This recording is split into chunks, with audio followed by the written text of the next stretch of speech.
Digraj degree মহাবিদ্যালয় কর্তৃক আয়োজিত তারুণ্য মেলা 2025 3 দিনব্যাপী আজকে সর্বশেষ আমাদের দিন।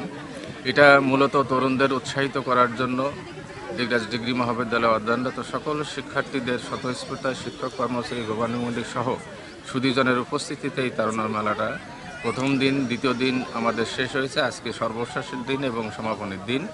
আশা করি দিনটাও অত্যন্ত সুন্দর সাবলীল পরিবেশে সাংস্কৃতিক অনুষ্ঠানের মধ্য দিয়ে এই তারুণ্য মেলাটি আমরা আজকেই সমাপন করতে যাচ্ছি। আমরা এখানে 5টি স্টলের আয়োজন করেছি শিক্ষার্থীদের মাধ্যমে, তারা পিঠা উৎসব, সুন্দরবনের দৃশ্যাবলী, বিজ্ঞান উদ্ভাবনী, মৃৎশিল্প এবং কুটির শিল্প তথা কৃষি বিপণন এবং ফুলের বাগানের মধ্য দিয়ে 5টি স্টল আমরা এখানে সাজিয়েছি এবং এটা অত্যন্ত উৎসাহ উদ্দীপনার মধ্য দিয়েই স্টলগুলো শিক্ষার্থী সহ সুধীজন পরিদর্শন করছেন এবং তারা আনন্দ উপভোগ করছেন।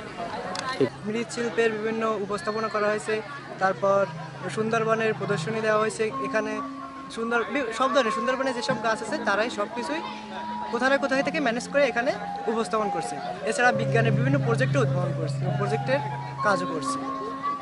এছাড়া পিঠার উৎসবের বিভিন্ন ধরনের পিঠা তৈরি হয়েছে, গোলাপ পিঠা, সিয়ে পিঠা, ভিজানো পিঠা, আরও অনেক কিছুই তৈরি হয়েছে। আমরা দিগরাজ ডিগ্রি মহাবিদ্যালয়ের বিজ্ঞান শাখার স্টুডেন্টগুলো এই তারুণ্যের উৎসবে আমরা কি শিখলাম তাই থেকে আমরা কিছু দেখানোর চেষ্টা করছি এবং আমাদের প্রতিভাগুলো দেখানোর চেষ্টা করছি।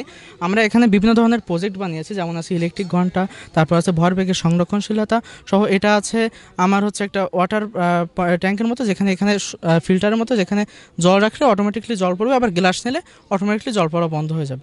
এটা হচ্ছে কলমদানি, এটার ভিতরে আপনারা কলম রাখতে পারেন। এটা হচ্ছে মাটির হাঁড়ি, আমাদের নিজে থেকে তৈরি, নিজের হাতে এটা সাজানো। এটা ফুলদানি, ঘরে সাজানো রাখতে পারি, এটা আমরা ফুল দিয়ে। এটা কলস, আর এটা আমরা ম্যামের জন্য রাখছি, সভাপতি ম্যামের জন্য।